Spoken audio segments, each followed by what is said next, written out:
18 जनवरी 2025 को आप लोग पेपर में बैठ जाएंगे। देख सकते हैं सारे के सारे मोस्ट इंपोर्टेंट क्वेश्चन है। सारे स्टूडेंट इस वीडियो को कंप्लीट देखेंगे, बहुत ही मजा आने वाला है। जो भी स्टूडेंट इस वीडियो को छोड़कर जाएगा काफी पछताएगा।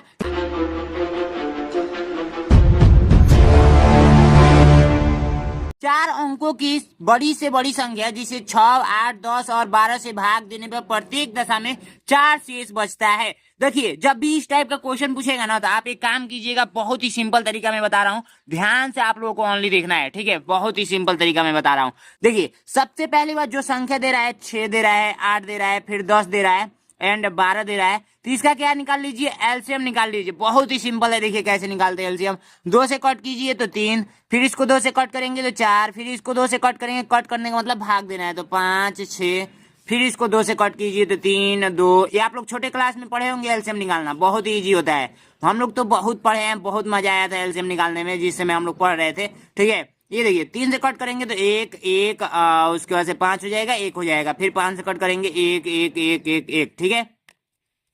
अब इसको क्या करते हैं, गुणा कर लेते हैं साइड में, 2 गुणे 2 गुणे 2 गुणे 3 गुणे 5। ये बात आपको कंफर्म होगी पहले से। तो 2 दूना में 4, 4 दूना में 8, 8 तरीका 24, 24 पचे कितना होता है, 24 पचे यदि आपको नहीं याद है तो गुणा कर लीजिए साइड में। 5 को 20, 2 और 5 दूना में 10, 2 12, 5 को 20 का 2 और 5 दूना में 10, 2 12, 120। 120 आप लोग का एलसीएम आया है। अब बोल रहा है भैया 4 शेष बचना चाहिए। 4 अंकों की बड़ी से बड़ी संख्या जिसे 6, 8, 10, 12 से भाग देने पर प्रत्येक दशा में 4 शेष बचता है, ठीक है। अब 120 आया है ना, तो 120 से क्या कीजिए, ट्राई कीजिए इसमें भाग दे देकर कि किस में भाग देंगे तो हमका 4 शेष बचेगा। तो 120 से आप लोग को भाग देकर देखना पड़ेगा। तो चलिए हम लोग ट्राई करते हैं, फर्स्ट ऑप्शन को ही ट्राई करते हैं। हम लोग 9 6 9 में भाग देंगे 120 से। यदि ये नहीं दिया होता समना तो डायरेक्ट ये जो हम लोग निकाले थे एलसीएम, इसमें हम लोग 4 जोड़ देते तो 124 यदि ऑप्शन में दिया होता तो ये आप लोग का राइट आंसर हो जाता, बट नहीं दिया है। तो हम लोग क्या करेंगे, भाग देकर ट्राई करेंगे, इसमें से बताना है, ऑप्शन में से बताना है। तो इससे भाग देंगे तो कितना बार में जाएगा, ये इजी तरीके से आप लोगों का 8 बार में जा सकता है। 8 का नाम 8, ठीक है। 8 शून्य 0 और 8 दूना में 16 का 6 हाथ में 1 और 8 1 का नाम 8 1 9, 960 आया है। और जब इसको घटाएंगे तो 6 या 3 और उसके बाद ये कट जाएगा, फिर ये 9 उतर जाएगा। 120 का पढ़ा यदि हम लोग 3 बार पढ़ते हैं, 3 बार, तो हम लोग को आता है कितना, 360, 360, क्योंकि 120 यहाँ 360। तो हम लोग को बचेगा कितना, 9 बचेगा शेष यहाँ पे। यानी इसका मतलब यहाँ पे ये है कि हम लोग का 9 शेष बच रहा है बाबू। तो 9 शेष, देखिए ये 9 है तो 9 शेष बच रहा है, 4 है तो 4 शेष बच जाएगा। यहाँ पे लास्ट में 4 है ना, तो 4 शेष बच जाएगा। इसमें देखिए 64 है लास्ट में, तो हम लोग 64 होता तो ये इजी तरीका से 4 ही शेष बचता है, तो राइट आंसर सी नंबर हो जाएगा, ठीक है। इजी है कि नहीं है, बहुत ही इजी है, मैंने आप लोगों को काफी सिंपल तरीका से बताया है, ठीक है।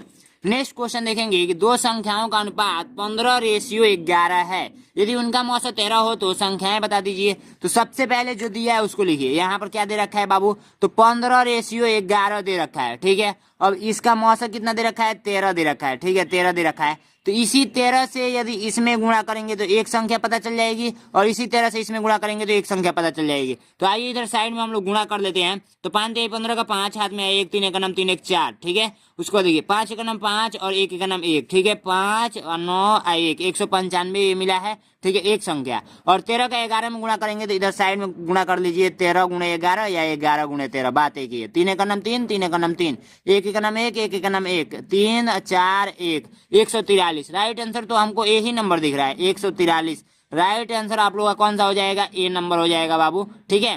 इजी है कि नहीं है, बहुत इजी है, ऐसे ही आप लोग को एग्जाम में जाना है तो करना है, ठीक है। नेक्स्ट क्वेश्चन का है कि यदि 72 तथा 180 का महत्तम समापवर्तक 36 है तो इनका लघुत्तम समापवर्तक बता दीजिए। देखिए, महत्तम समापवर्तक का मतलब क्या होता है और लघुत्तम समापवर्तक का मतलब क्या होता है, आपको मैं इजी भाषा में समझाऊं, बहुत सारे बच्चों को नहीं पता होगा, ठीक है। तो मैं इसका मतलब होता है, महत्तम समापवर्तक का मतलब HCF, ठीक है। उसके बाद से आप लोग का लघुत्तम समापवर्तक यहाँ पर दे रखा है। लघुत्तम समापवर्तक का मतलब क्या होता है, तो लघुत्तम समापवर्तक का मतलब होता है आप लोगों का एलसीएम, ठीक है, एलसीएम, ठीक, समझ में आया नहीं इतना। तो अब यहाँ पर देखिए 72 और 180 महत्तम समापवर्तक 36 है, ये दो संख्या है, 72 और 36, 72 और 180, ठीक है, 180, ठीक है। इसका महत्तम समापवर्तक कितना दे रखा है, 36 दे रखा है। एक काम कीजिए ना, एक सूत्र है, छोटा सा सूत्र है, एक बार ये जो बच्चा समझ लिया ना, समझिए बहुत हलवा हो जाएगा। देखिए पहली संख्या, एक छोटा समझ लीजिए, पहली संख्या गुणे दूसरी संख्या, दूसरी संख्या उसके बाद से हो जाएगा बराबर में एलसीएम गुणे एचसीएफ। ठीक है, एचसीएफ।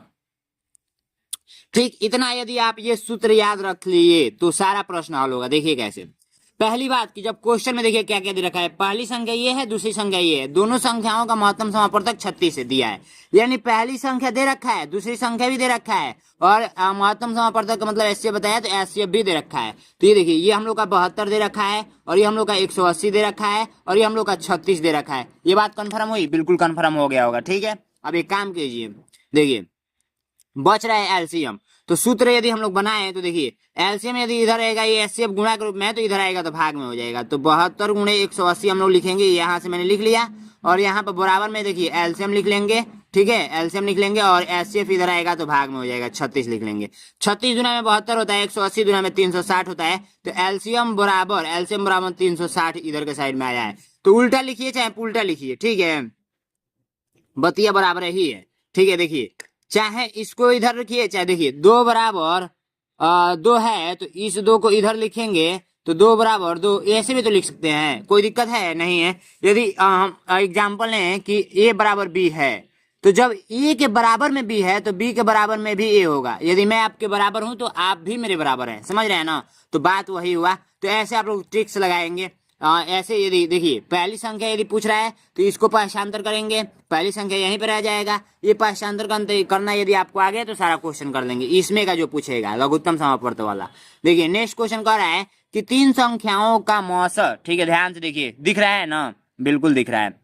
3 संख्याओं का मौसर 23 है, यदि इन संख्याओं का अनुपात 1:2:3 है, तब संख्याएं ज्ञात कर दीजिए। हो सकता है कि इस बार एक क्वेश्चन पूछे, तो देखिए हम लोग क्या करेंगे, 1:2:3 दिया है ना, और ये जो 23 दिया है, ठीक है, तो 23 से यदि 1 में गुणा करेंगे तो पहली संख्या पता चल जाएगी। 23 से यदि 2 में गुणा करेंगे तो 23 दुना में कितना होता है, 23 दुना में आप लोग का 20 दुना में 40, 3 दुना में 6, 46 हो जाएगा ना, 46, और 23 दिया कितना होगा तो 69 हो जाएगा।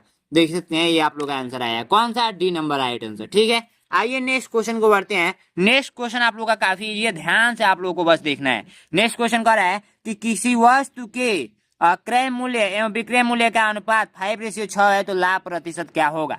देखिए क्रय मूल्य है, क्रय मूल्य यहाँ पर मैं लिख देता हूं, और अनुपात दे रखा है विक्रय मूल्य से, विक्रय मूल्य से, दिख रहा है ना? तो ये कितना दे रखा है, 5:6 का दे रखा है। इसका मतलब ये है कि क्रय मूल्य आप लोग का 5 हो जाएगा और विक्रय मूल्य आप लोग का 6 हो जाएगा, यानी कि सीपी बराबर आप लोग का 5 हो गया, एसपी बराबर आप लोग का 6 हो गया। तो कितना का प्रॉफिट हो गया बाबू? यदि हम लोग प्रॉफिट निकालें तो एसपी माइनस हम लोग क्या करते हैं, सीपी करते हैं। ठीक है, तो एसपी हम लोग का दे रखा है 6, और 5 को घटाएंगे तो बाबू 1 मिलेगा, जो कि प्रॉफिट मिल गया। लेकिन हम लोग उसे प्रॉफिट नहीं पूछा है, प्रॉफिट प्रतिशत पूछा है। प्रॉफिट यानी कि लाभ प्रतिशत बता दीजिए, प्रॉफिट का मतलब लाभ होता है। ठीक है, तो लाभ प्रतिशत बता दीजिए। तो आप लोग एक सूत्र पढ़े होंगे, लाभ प्रतिशत बराबर यानी कि प्रॉफिट प्रतिशत बराबर लाभ बटे क्रय मूल्य यानी कि सीपी गुणे में 100, ये आप लोग पढ़े होंगे। ठीक है, तो आइए इसी सूत्र पे रखते हैं। 1 रुपए का लाभ हुआ है, किस पे लाभ हुआ है, तो बाबू 5 रुपए पे लाभ हुआ है, यानी कि सीपी पे लाभ हुआ है। और गुणे में करेंगे 100, तो 5 से इसमें भाग देंगे तो 20/100 होता है, 20 से 1 में गुणा करेंगे तो 20% का यहाँ पर लाभ आया है।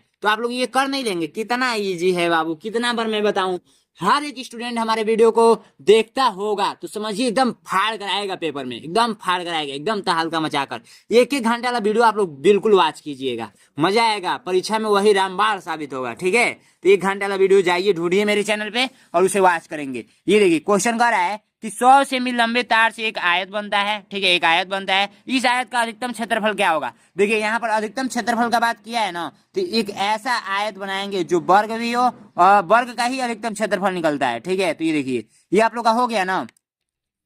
तो ये इसको क्या बोलेंगे, ये आयत वर्ग है, आयत वर्ग, आयत वाला वर्ग, आयत वाला वर्ग, यानी कि इस वर्ग को आयत वाला वर्ग भी बोल सकते हैं। ठीक है, ये आयत वाला वर्ग बोल सकते हैं। तो ये आप लोग का आयत, ये 100 सेंटीमीटर लंबे तार है, 100 सेंटीमीटर लंबा तार है। ठीक है, 100 सेंटीमीटर, इसको मतलब ऐसा तान कर बनाया जा रहा है ना कि इसका मतलब अधिकतम क्षेत्रफल निकालना है। ठीक है, तो यदि ये वर्ग है तो वर्ग है, तो इसका परिमाप दे रखा है, कितना परिमाप दे रखा है आप लोगों का 100 सेमी वाला लंबा तार है। तो आप लोग ध्यान दीजिएगा, ठीक है, ध्यान से देखिए बस। परिमाप बराबर 100 सेमी, ठीक है, परिमाप बराबर 100 सेमी। क्योंकि देखिए जब ये तार ये बड़ा है ना, ये तार बड़ा है, जब इसी को ताना जा रहा है तो ये इतना बड़ा था, अब इसको ताना गया तो ऐसे ऐसे ऐसे ऐसे करके ऐसे ऐसे करके ऐसे ऐसे बनाया गया है। तो ये जब टोटल ये चारों ओर का हिस्सा क्या होता है, परिमाप कहलाता है। यानी कि देखिए यदि मैं बोलूं कि छोटा सा एग्जाम्पल लेता हूँ, यदि मान लीजिए 5 सेंटीमीटर है तो ये भी 5 सेंटीमीटर होगा, चूंकि ये वर्ग है तो 5 5 सेंटीमीटर होगा, तो ये टोटल कितना होगा, 25, 5 को 20 होगा। ठीक, तो ऐसे ही ये टोटल बाहरी का जोड़ा जा रहा है, बाहरी का, ठीक है। तो ये टोटल बाहरी का, ये तार बहुत बड़ा है तो बाहरी से हम लोग ऐसे खींच रहे हैं तो इसको परिमाप ही ना बोलेंगे, 100 सेंटीमीटर परिमाप हो गया। तो आप सभी को पता है कि वर्ग है, ये वर्ग है, ठीक है। वर्ग का परिमाप बराबर क्या होता है, 4a होता है। तो ये हम लोग का दे रखा है 100 के बराबर, तो a का मान ज्ञात कर लेंगे। तो हम a यहाँ पर क्या है, भुजा है, 100/4 करेंगे तो हम लोग को ए का मान पता चल जाएगा। तो ए बराबर 25 आया है, भुजा। अब जानते हैं आप सभी लोग कि वर्ग का क्षेत्रफल बराबर होता है, क्षेत्रफल बराबर कि आप क्या कीजिए, भुजा गुणे भुजा कर दीजिए, या भुजा का स्क्वायर हम लोग करते हैं। ये भी एक सूत्र होता है, इसको ऐसे भी लिख सकते थे, भुजा गुणे भुजा, ठीक है। तो ऐसे भी लिख सकते हैं। तो ये ए आप लोग को भुजा को दर्शाता है, ए बराबर भुजा, ठीक है, ए बराबर भुजा। ठीक, तो हम लोग क्या करेंगे, क्षेत्रफल निकालना है तो a बराबर 25 आया तो 25 गुणे 25 कर देंगे, 25 गुणे 25 कर देंगे तो 625 आप लोग को मिलेगा वर्ग सेमी में। वर्ग सेमी में किस में मिलेगा, वर्ग सेमी में। तो 625 वर्ग सेमी किस में दे रखा है, तो राइट आंसर सी नंबर। सब कुछ आप लोग को इजी है, बस आप लोग ध्यान से पढ़ेंगे। तो नेक्स्ट क्वेश्चन का है कि 17/25 का प्रतिशत रूप है। तो देखिए 34 है कि 68 है कि 17 है कि 25 है। तो मैं इस क्वेश्चन को बताने से पहले एक छोटी सी जानकारी दूंगा बच्चों कि नैनो एग्जाम का आप ऐप डाउनलोड कर लीजिए, ठीक है। नैनो एग्जाम का ऐप का नाम है नैनो एग्जाम, ठीक है।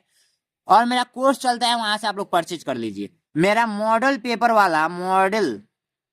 वाला भी कोर्स है, जो कि 25 मॉडल पेपर का है, 25 मॉडल पेपर का है, ठीक है, 25 मॉडल पेपर का है, ठीक है। आप लोगों का बहुत ही कम फीस में आप लोगों को पढ़ाया जा रहा है, बहुत ही कम फीस में।